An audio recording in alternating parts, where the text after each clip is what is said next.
Hey folks, welcome back to Let's Play The Suffering. I'm your host TPC Gamer, and in the last episode we tackled my favourite stage in the whole game, the Asylum. Oh hey, and speaking of which, right, if any of you guys are familiar with anything that I do outside of Let's Plays, you may be aware that I've written a series of short stories called the Hexagon Tales, and they're about people who are incarcerated in or living near to a large and inherently evil asylum called the Hexagon. Although, actually it's called the Freya de Leon Reagan Memorial Building, which is a mathematically brilliant name, but nobody seems to have recognized that, so they just call it the Hexagon. By the way, you may think that, we just cut our way through a series of doors with an axe and now we're chasing people through a maze. This is just like The Shining. Apparently the dev team thought that as well. Hey, Jack. So... No, the initial idea behind the Hexagon Tales was that the narrator be an insane doctor with a penchant for the theatrical, working in a dilapidated and underfunded asylum. Okay, now that's just terrifying. But no, this doctor would be, like I say, entirely mad, very theatrical, and he was going to be based entirely on Dr. Killjoy, because I love him as a character. And I need to step my game up if I'm going to take those guys out. There we go. And the initial draft was that the Hexagon be some building heavily inspired by the Carnate Institute for the Alienated. And I think... Hi? Fair enough. And I think that ties in very well with something that I was talking about in the last game that I uploaded. When you start a project, you'll want to emulate something cool, and it's up to you to turn that idea into something that's your own. And in my case, it became a series of stories fascinated with the number 3.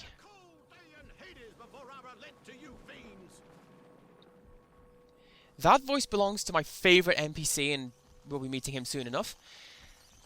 Now, there is a hidden shack somewhere to the left. I can never, ever remember where it is. Well, I suppose these large glowing beacons would probably give me... Ah, there we go. Right. Do you know, I played this game so many times and I never found this. So yeah. Sergei's stash. Live and let live.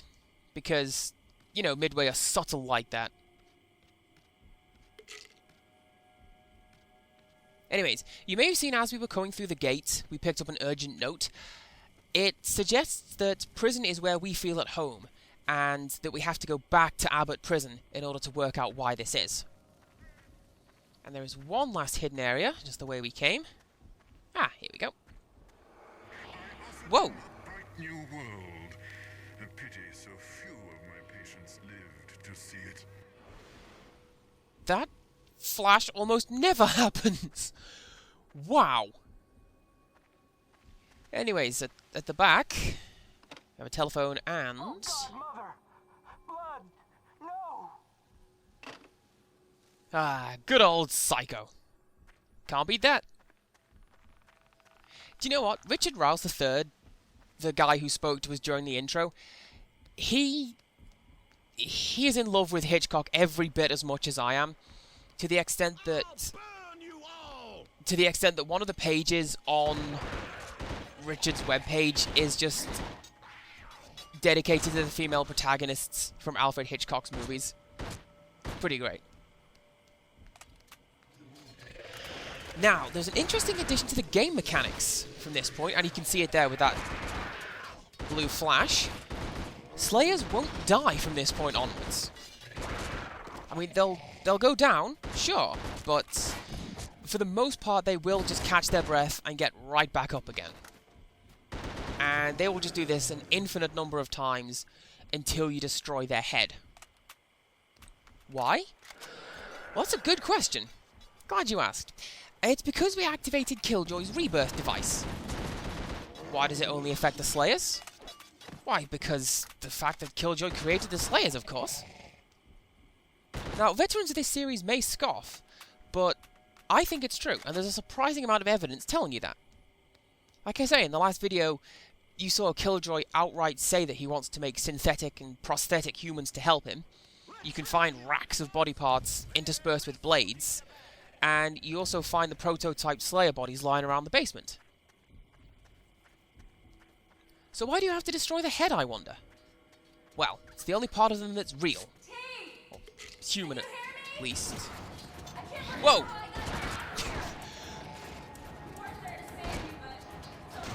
Okay, this is not... We're not meant to be disturbed during this part. We're meant to have, like, a little movie moment with Carmen. Come on, guys. Anyways, no. I think that the only part of the Slayers that is human is the head, which begs the question of where they came from. And to this, I would suggest that Killjoy took the heads from his own patients, or whatever bodies he found lying around and dug up.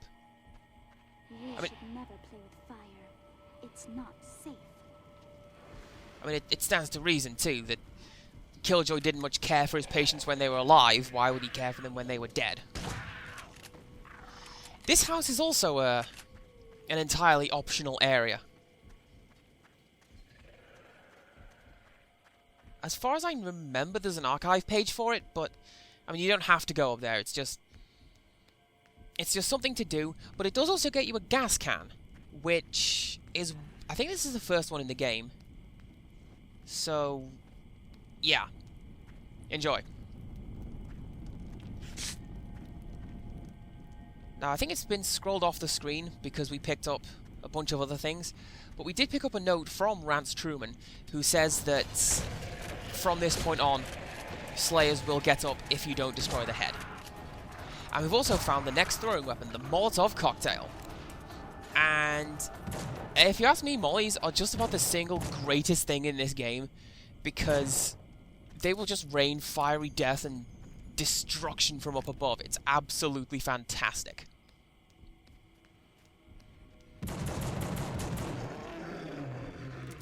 Do you know what else is fantastic? The way that marksmen move when they think they're not being seen. And I'm going to... Yes, I'm going to do it this way around. Okay. Jacking up this car, truck, whatever. By the way, you might want to get away, because it does run you over if you don't. And you die, and then you get kind of annoyed because the next checkpoint's quite a way away.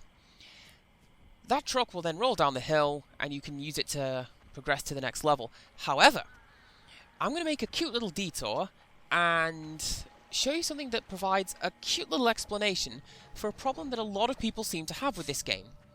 Namely, why Torque just doesn't go ahead and leave the island of his own devices.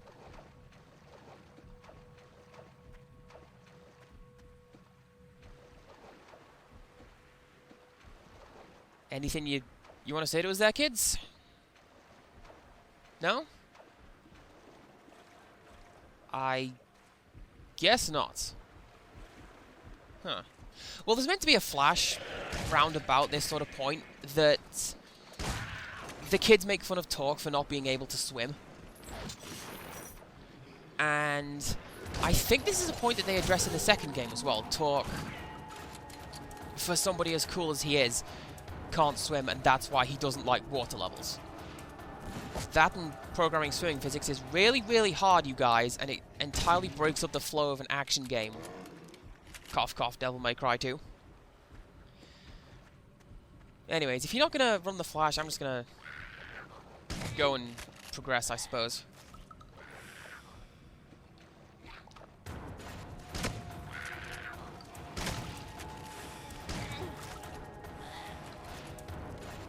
Man, I'm looking at my notes here thinking, well, you know, if I've got nothing to say, talk about the execution methods. But I think I've exhausted everything that I could possibly say about the mainliner at this point. So, that's lame. And once again, that enemy that I told you about, the jumping physics, that comes back into play. And I really hope this wavy screen goes away when we get to the next level. It should do, but... Well, it's not the first time I've been able to trick this game up, as you've seen, so... You know, It'll be fine. My catchphrase from work. It'll be fine.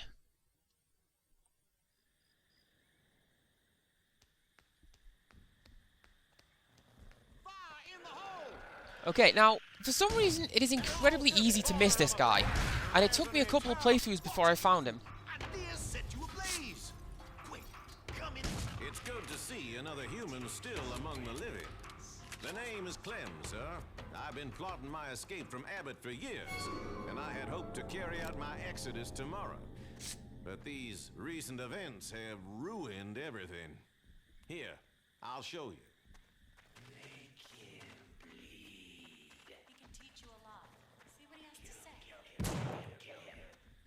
So yeah, this is my favorite NPC, Clem. And he's my favorite, partially because I enjoy a southern gentleman accent more than any man should, but mostly because his weapon of choice is infinity Molotov cocktails.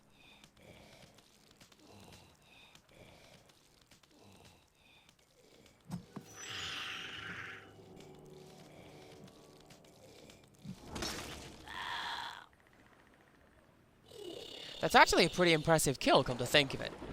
I'm really glad they don't do that, you know, in terms of AI.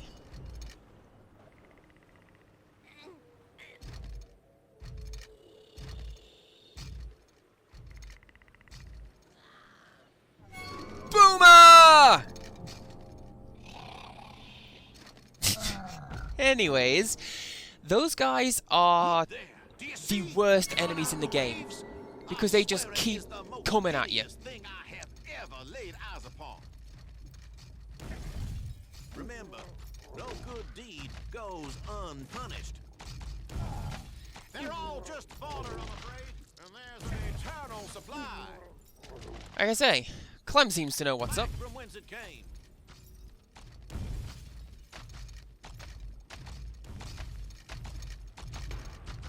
Oh, come on now. Sadly, the best way to kill these guys is with a throwing weapon. And, well, as you've seen, the throwing weapon physics are kinda jumbly. Remember, no good deed goes unpunished. As you've seen. If you need a few extra Molotovs, then you can actually climb up onto the two piers that you can see. And there's also quite a few bottles of drugs up there if you need them. Creatures flaunt science with their every step. What's more, they are impervious to bullets and can only be blown up, burned, or if you are truly brave, hacked up with an axe. They seem to have some connection to an 18th century slave ship wrecked down the beach a ways. This way! He's entirely right, by the way. You can only take them apart with throwing weapons or melee weapons. You can actually do it with a shiv. I mean, it takes a while, will drain your zombium like nothing, but by God, you can do it. To my I tried. Few were killed in the crash itself, though the traders did not free their still-living human cargo. Instead, they left them shackled in the ship's hull, where slowly the Negroes were consumed by rats. Damnation! The Festers are coming! Now, the best thing to do for this particular portion is if you tackle the Burrowers and let Clem deal with the Festers. Goes unpunished. That's the name, by the way, the Festers. He, like you say, he has infinite Molotovs, and you're less likely to hit him with throwing weapons if you let him do it. So while we're here, somebody asked me why I like horror games. I mean, I own a lot of them, and I play a lot of them. And short answer, because I love them. Honestly, my folks are horrified by this. Ah, good pun. But, do you know what? I blame them because they got me Echo the Dolphin when I was a kid. I mean, you might just think that it's a cute game about dolphins, but in the first level, the entire planet gets nuked, and it's pretty much you're the only one left alive. If it weren't for these waterlogged abominations, I'd be able to set my raft a sail. It's a tiny vessel, too small and unseaworthy to accommodate more than a single passenger. Probably not even one who weighs as much as yourself. I'll show you. But yeah, the first level in Echo, everything gets nuked, and there's a level where you just have to swim through a level with no scenery, no terrain. It's just you against an army of enemies that you can't reasonably kill.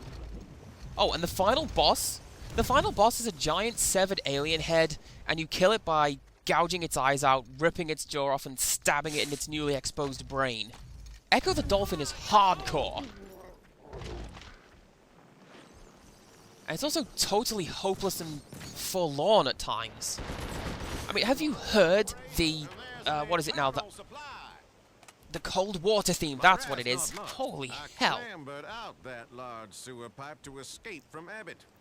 Now I wonder if we wouldn't be safer going back inside. But I will not give up on my plan. Steady, they're back again. There's also an Easter egg in Echo the Dolphin with alien dinosaur dolphins. Who knew? But no, I am going to stop talking about that. This is what happens when I wander off from my LP notes. I start waxing philosophical about other entirely unrelated but similarly hardcore and gory video games.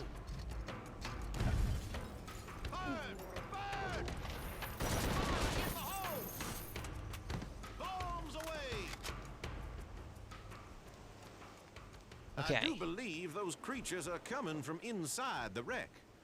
If you can get in there, you might be able to destroy them. Then I'll be able to launch. If you will assist me in this matter, I will make it worth your while. I implore you, sir, inmate to inmate, I need your help. I don't know how much longer I can survive this maelstrom of death. Now, of course we're going to help him. Of course we are. Oh, that's no good. Alright, axe time.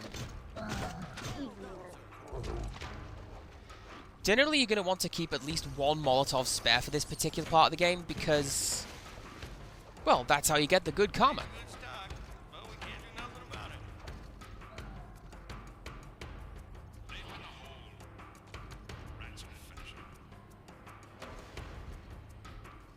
Right. First thing we need to do... Oh, some Molotovs right there.